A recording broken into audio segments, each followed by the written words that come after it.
every generation thinks they have it bad. I'm Nate, I'm the FitFutureMD, upload every Monday, Wednesday, Friday. I lost 30 pounds in 30 days. Pick up the free copy of the nutrition and workout guide in the description below. I'm the owner of Ensorsale.com. Wear your inspiration today. So this video can kind of go a lot of ways, but I'm gonna try to keep it, not out in left field as bad. But so every generation, I think, thinks they're going through like the worst time in history, right? I mean, that's how they feel, right? As society has gone away from, the standard morals of the past and kind of pushed the boundaries of morality, people think we have, they have it worse than in the past. So I must refute that, number one, because 8 to 12 hours of your day in the past, you had to worry about whether you making your food, right? Finding, foraging, hunting, or making your food, right? And that's why people were so skinny back in the day. Like, you were lucky to get one good meal a day in the past. And I think that's also why traditional meals, especially of Europeans, were very high calorie, high dense food, because you needed those calories all in one meal, right? If your average daily calorie needed to be 1,500 calories, like, you got 1,500 calories from that one meal.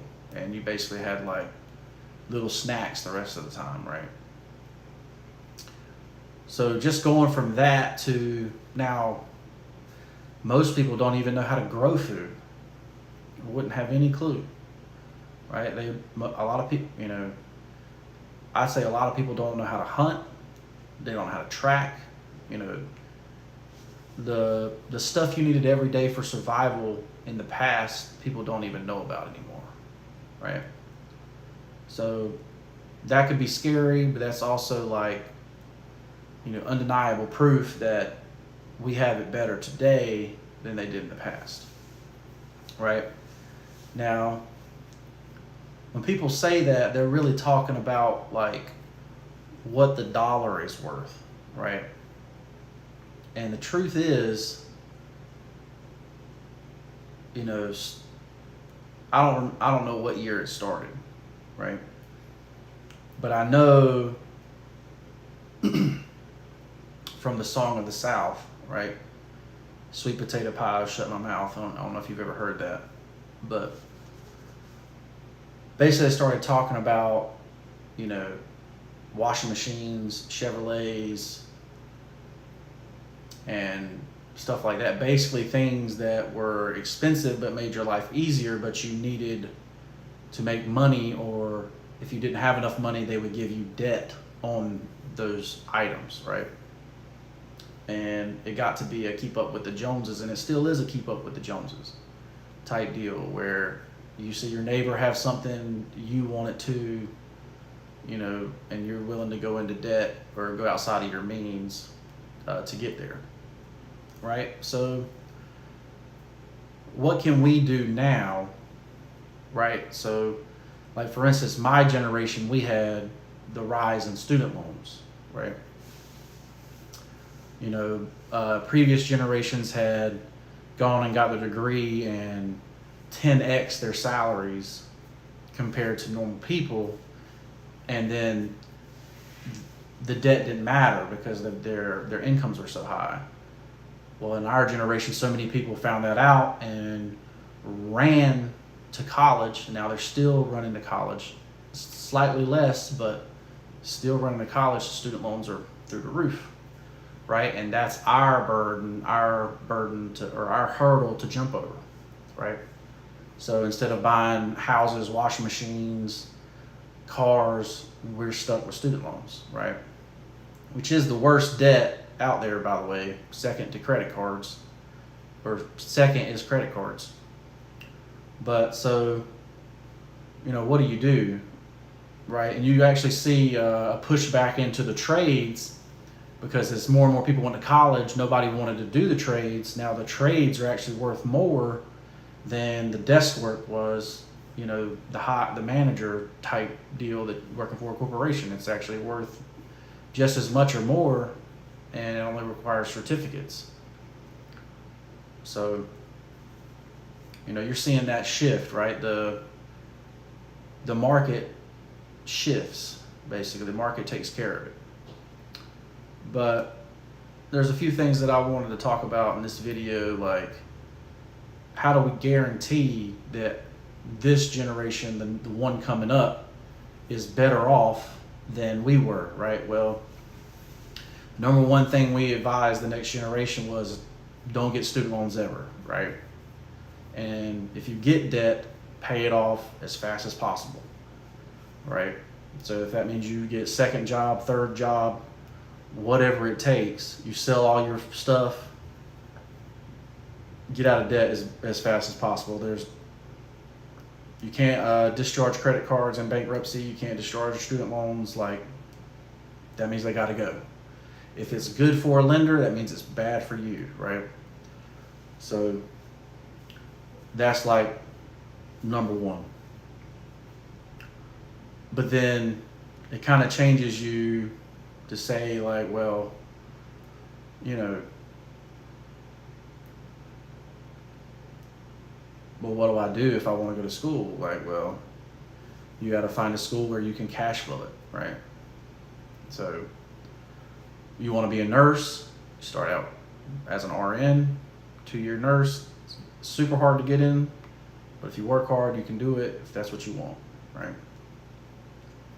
And then you can get your bachelor's and master's and all that kind of stuff. You want to go to medical school, you go to medical school after being a nurse, like, because you basically got to get a 4-year degree now to get into medical school, right? Whereas in the past, so my grandfather only had 90 credit hours and got into medical school, and my uncle had to get the 4-year degree, right? So that type stuff. But as people learn,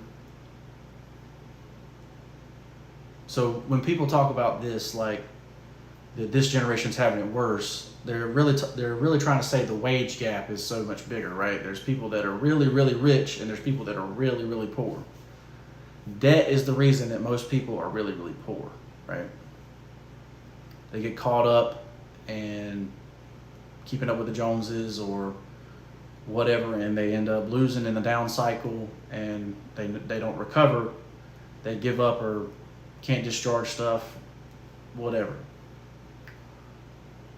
And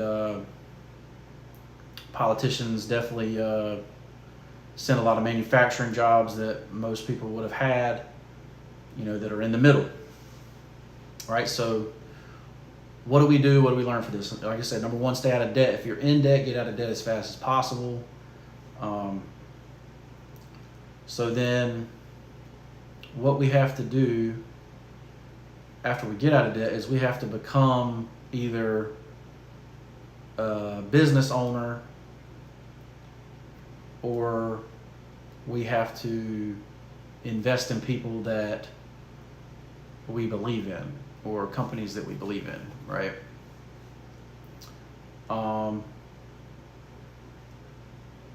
And I think a lot of people think that, you know, oh, I should be successful in my 20s, you know, because they see success stories in their 20s. Not saying that you can't be successful as a business owner in your 20s, but the likelihood of the most likely people you're going to meet that are successful business owners are in their late 50s and 60s, right? Because the average business owner starts their business in their 40s, right? After they've had 10 to 20 years of experience in whatever industry they're in, right? So,